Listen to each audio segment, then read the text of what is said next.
Apa ya?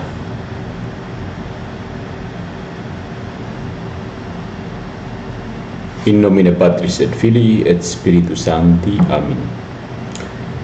Fratres carissimi, te iterum videre Patris Allegro veritas liberabit vos. Katekese kali ini adalah menjernihkan tuduhan dari Protestan Calvinis terhadap Katolik. Jadi beberapa kali saya menjelaskan tentang bidat Calvinisme, lalu beberapa orang pembela Protestan Calvinis mengatakan bahwa Katolik sebenarnya strawman terhadap ajaran Calvin. Ajaran Calvin itu datangnya dari Tuhan, bukan dari Calvin. Oh ya, tidak, maksudnya dia argumen panjang lebar bahwa Katolik sebenarnya tidak bisa tahu Calvin karena Calvin itu misterius. Jadi hanya orang Calvinis saja yang mengerti tentang Calvin. Bodoh. Jadi pertanyaan katekese kita pada malam hari ini, apakah Katolik melakukan strawman terhadap Calvinisme sebagaimana yang dituduhkan oleh mereka yang tidak sanggup lagi membela Calvin, si paus bidat itu? Mari kita beri analisis filosofis. Karena pertanyaan ini menyentuh jantung dari perdebatan panjang antara teologi Katolik dan Calvinisme, bidat yang digagas oleh John Calvin, orang Katolik yang belajar hukum itu, dan harus dibedah dengan pisau logika, bukan dengan belati emosi. Kita perlu membedakan antara yang pertama, karikatur yang disengaja, yang boleh disebut strawman, dan representasi kritis yang menyoroti implikasi logis dari ajaran Calvin tanpa mengutipnya di luar konteks. Ya kan? Pegang. Mari kita bedah dengan struktur argumentatif. 1. Apa itu strawman argumen? Dalam logika saudara-saudariku, strawman berarti menyelewengkan posisi lawan, membuat versi lemah dan absurd dari argumennya, lalu menyerangnya seolah itu posisi asli lawan. Jadi, you pikir sesuatu tentang Katolik, misalnya Katolik menyembah Bunda Maria, lalu kau mati-matian menyerang Katolik, menyembah Bunda Maria. Orang Katolik bilang, lu gila kok. Jadi, menyerangnya seolah itu posisi lawan. Misalnya, soal kita kembali ke Calvinis. Calvinis percaya bahwa manusia tidak perlu berbuat baik. Padahal Calvin sendiri menekankan bahwa iman sejati selalu menghasilkan buah perbuatan baik. Nah, kalau itu strawman namanya. Jadi mari kita lihat, apakah gereja Katolik bersalah melakukan itu? Boneka jerami. Strawman artinya manusia jerami. Ya, berasal dari kebiasaan orang membuat boneka dari jerami, lalu memukulinya atau membakarnya, seolah-olah misalnya kalau saya benci dengan Anda, saya buat bentuk jerami dari Anda, tiruan dari jerami, lalu membakarnya, memukulnya, dari itu anggap saya sudah memukul Anda. Apakah gereja Katolik bersalah melakukan itu? Tidak, no. Kalau kita lihat dokumen resmi dan perdebatan teologis serius, no. Gereja tidak menuduh Calvinisme dengan versi palsunya. Gereja mengkritik konsekuensi logis dari sistem Calvin, ya, terutama doktrin predestinasi ganda dan total depravity, bukan dengan menuduh hal-hal yang Calvin sendiri tidak ajarkan.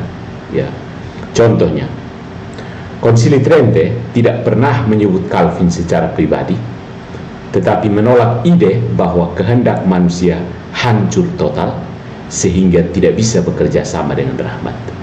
Itu bukan karikatur, melainkan penolakan terhadap prinsip determinisme teologis yang melekat dalam sistem Calvinistik. Ya. Para teolog Katolik seperti Robertus Bellarminus menulis bantahan panjang terhadap Calvin dengan merujuk langsung teks Institutes of the Christian Religion yang dijadikan kitab suci oleh Protestan Calvinis, bukan mengutip rumor atau tafsir lepas konteks, bukan. Dengan kata lain, gereja tidak menyerang bayangan Calvinisme, tapi struktur metafisiknya, ya, yakni pandangan tentang Allah yang menakdirkan sebagian manusia untuk keselamatan dan sebagian lain untuk kebinasaan. Bidat, begitu. Yang ketiga, dari sudut logika dan metafisika, ini inti kritik dari Katolik. Katolik sembarang kritik asal berdebat supaya dapat viewers banyak, tidak. Calvinisme memandang rahmat sebagai efektif secara unilateral. Allah menyelamatkan siapa yang ia kehendaki tanpa kerjasama manusia. Katolik menilai itu menimbulkan kontradiksi performatif. Kalau kehendak manusia total rusak, maka tanggung jawab moral menjadi nihil, nol, tidak ada. Kalau Allah menakdirkan sebagian untuk binasa, maka keadilan ilahi tergelincir ke dalam bentuk voluntarisme absolut. Kebaikan dan kejahatan ditentukan bukan oleh hakikat kodrati, tapi semata oleh kehendak Tuhan. Itu bidat Calvinisme ada di situ. Gitu. Filsafat Katolik yang berakar pada Thomas Aquinas mempertahankan ordo boni, ya, tatanan kebaikan yang rasional dan partisipatif. Rahmat tidak menghancurkan kodrat, manusia tidak menjadi bejat total, ya, tetapi rahmat ini menyempurnakannya. Gratia non tolit naturam sed perficit, ya. Rahmat tidak merusak kodrat, tapi menyempurnakannya. Kritik terhadap Calvin bukan karikatur, melainkan perbedaan ontologis. Apakah manusia hanyalah boneka Allah, boneka pencet, atau rekan yang sungguh bebas dalam drama keselamatan? Calvin bilang, sonde lu boneka pencet. Iblis, Pilatus, Yudas, semua itu boneka pencet yang setia menjalankan kepencetan Tuhan. Ya kan? Kepencetan Tuhan, bukan kedaulatan Allah. Yang keempat, secara historis, siapa yang melakukan strawman terhadap siapa? Ya, siapa melakukan strawman terhadap siapa? Yang ironis adalah banyak strawman justru datang dari pihak reformasi terhadap Katolik. Ya kan? Menuduh bahwa gereja mengajarkan keselamatan lewat perbuatan tanpa iman, atau bahwa gereja menjual pengampunan dosa dengan uang, padahal ajaran resmi selalu menegaskan perbuatan baik bernilai karena rahmat yang mendahului dan menyertai. Jadi jujur saja, siapa yang melakukan strawman selama ini? Jadi kesimpulannya seperti ini, saudara-saudariku.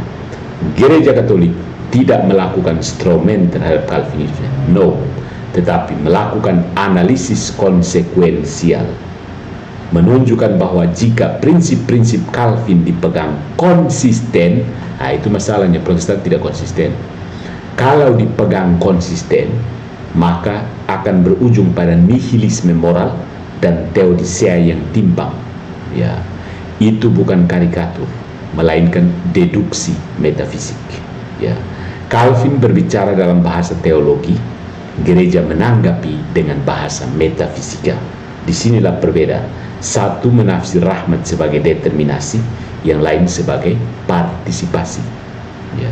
Dan tafsiran sebagai determinasi itu ya tafsiran pribadi Calvin, ya kan? Setuju? Kenapa tiba-tiba selama ini orang tidak menafsir sebagai determinasi, tiba-tiba Calvin kepaksa semua orang harus ikut dia tanpa melalui konsili apa-apa, tidak diverifikasi secara publik, hanya pendukungnya membeo Calvin, bukan? Siapa yang membeo di sini? Katolik atau Protestan Calvin? Membeo si Calvin itu, John Calvin, yang mau masuk seminari gagal, sekolah ahli hukum, kemudian ya Tuhan dianggap seperti hakim yang memvonis, lalu memukul palu bahwa dia membebaskan manusia. Kamu tidak lagi berjatuh total, kamu masuk surga saja. Ada orang yang ganti kamu. Kekristenan model apa begitu? Perdebatan ini tetap relevan ya sampai hari ini, karena setiap bentuk modern dari fatalisme, baik dalam genetika, artificial intelligence, atau politik identitas, adalah versi sekuler dari predestinasi Calvinistik. Ya, kebebasan menjadi korban sistem. Kritik Katolik, ya, dengan demikian bukan nostalgia masa lalu, tapi pembelaan abadi atas martabat kehendak bebas manusia di hadapan rahmat yang menyelamatkan. Sekali lagi, manusia, iblis, Yudas, Pilatus, Bunda Maria, Yusuf, para nabi, bukan boneka pencet dari Tuhan. Itu, maka Calvin harus dibuang ke tempat sampah dan ajaran, dan itu sudah dilakukan. You yang mau makan sampah silahkan, begitu. Jadi Katolik tidak melakukan strawman terhadap Calvinisme. Sorry. Kalau tidak mampu menjelaskan Calvinisme kepada Katolik, belajar itu Institute of Christian Religion. Anggap saja kitab suci kedua. Gitu. Dan memang itulah yang terjadi. Kitab suci keduanya Calvinis itu Institute of Christian Religion, bukan? Ya, coba suruh mereka buang itu buku ke kotak sampah, mereka akan marah-marah.